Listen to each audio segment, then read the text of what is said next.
warahmatullahi wabarakatuh. Saya Maftuhatul Muawanah, mahasiswi Sekolah Tinggi Agama Islam Tanbihul Hafilin semester 1. Di sini saya akan sedikit menjelaskan tentang ittihad, hulul, dan wahad al-wujud. Pencapaian tertinggi yang diidamkan bagi seorang sufi adalah bersatunya sang pencinta dan yang dicinta.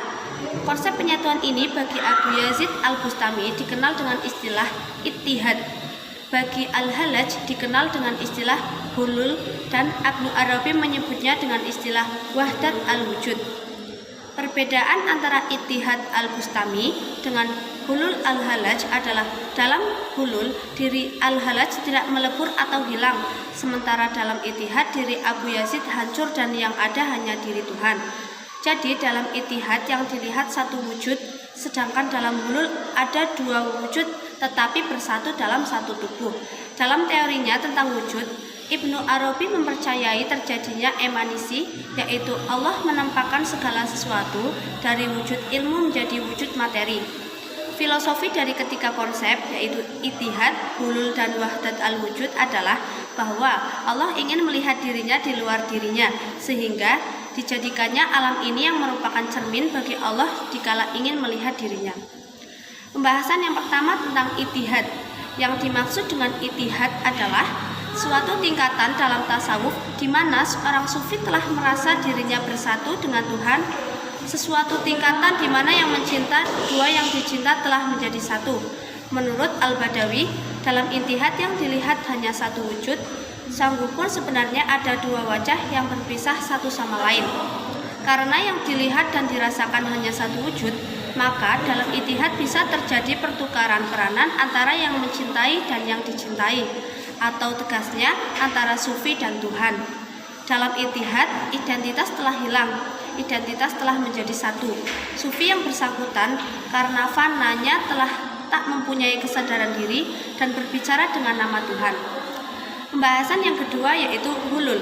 Kata hulul berasal dari hala yahulu halalu. Kata ini memiliki arti menempati, mistis, berinkarnasi. Hulul juga bermakna penitisan Tuhan di makhluk atau benda. Secara harfiah, hulul mengandung arti bahwa Tuhan mengambil tempat dalam tubuh manusia tertentu yang telah lenyap sifat kemanusiaannya melalui fana. Hulul menurut keterangan Abu Nash al-Tusi dalam Al-Lumah adalah faham yang mengatakan bahwa Tuhan memiliki tubuh manusia tertentu untuk mengambil tempat di dalamnya setelah sifat-sifat kemanusiaan yang ada dalam ini dilenyapkan. Al-Hallaj adalah ulama tasawuf yang pertama kali mencetuskan konsep hulul. Ia berpendapat bahwa Allah mempunyai dua sifat besar, yaitu ketuhanan dan kemanusiaan. Teorinya ini dapat dilihat dalam bukunya yang berjudul At-Tawasin, bahwa sebelum Tuhan menjadikan makhluk, ia hanya melihat dirinya sendiri. Dalam kesendiriannya, itu terjadilah dialog antara Tuhan dengan dirinya sendiri. Dialog yang di dalamnya tak terdapat kata-kata atau huruf-huruf. Yang dilihat Allah hanyalah kemuliaan dan ketinggian zatnya. Allah melihat kepada zatnya dan dia pun cinta padanya sendiri.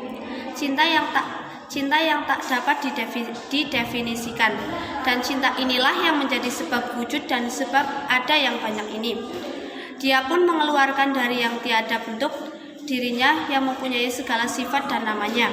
Bentuk kopian itu adalah Adam. Setelah menjadikan Adam dengan cara ini, dia memuliakan dan mengagungkan Adam. Dan cinta pada diri Adamlah Allah muncul dalam bentuknya. Sedikit tentang biografi Al-Hallaj. Al-Hallaj nama lengkapnya adalah Abu Al-Mukhtis Al-Husain Ibnu Mansur Ibnu Muhammad Al-Badawi.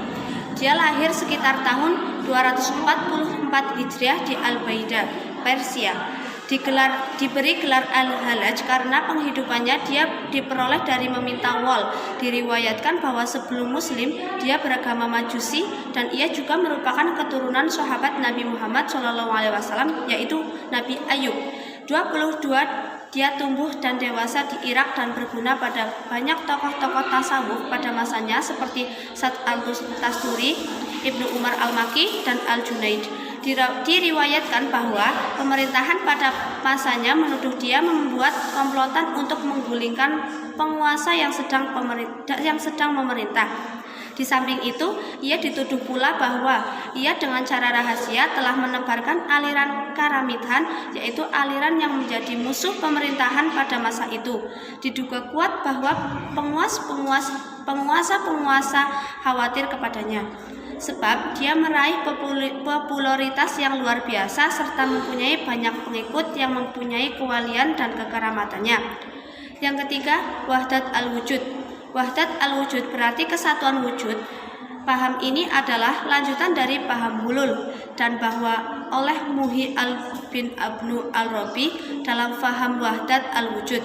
Nursut yang ada di dalam hulul diunduh oleh Ibnu Arabi menjadi akhlak dan halut menjadi hak. Hak dan hak adalah dua aspek bagi setiap sesuatu. Aspek yang sebelah luar disebut akhlak dan aspek yang sebelah dalam disebut hak. Kata-kata akhlak dan hak merupakan sinonim dan al-ard dan al-jauhar. Dalam menurut paham ini, tiap-tiap yang ada mempunyai dua aspek. Aspek luar yang merupakan ard dan akhlak yang mempunyai sifat kemakhlukan, dan aspek dalam yang merupakan jauhar dan hak yang mempunyai sifat ketuhanan. Dengan kata lain, dalam tiap-tiap yang berwujud atau terdapat sifat ketuhanan atau hak dan sifat kemakhlukan atau akhlak. Dengan demikian, menurut Ibnu Arabi terdapat dua peringkat, yaitu hal yang perlu dan hal yang tidak perlu. Dalam hal ini, Ibnu Arabi sering dengan logika alirannya. Menurutnya, seandainya alam merupakan hal yang mungkin, maka hal ini bermakna bahwa alam mengada-ada suatu masa serta ia bukan yang mengadakannya. Ini bertentangan dengan peringatan alirannya yang mengatakan bahwa dalam menyatakannya wujud adalah satu dan menjadi banyak hanya karena ilusif. Mengenai masalah ini, Ibnu Arabi berkata, lalu yang rahasia di atas hal ini dalam persoalan ini ialah hal-hal yang mungkin asalnya tidak ada, dan yang ada dalam wujud hanyalah wujud yang maha benar dalam berbagai bentuk hal-hal yang mungkin baginya dalam dirinya hal-hal itu sendiri. Mungkin hanya itu yang bisa dapat saya sampaikan, kurang lebihnya mohon maaf, dan sekian, terima kasih. Wassalamualaikum warahmatullahi wabarakatuh.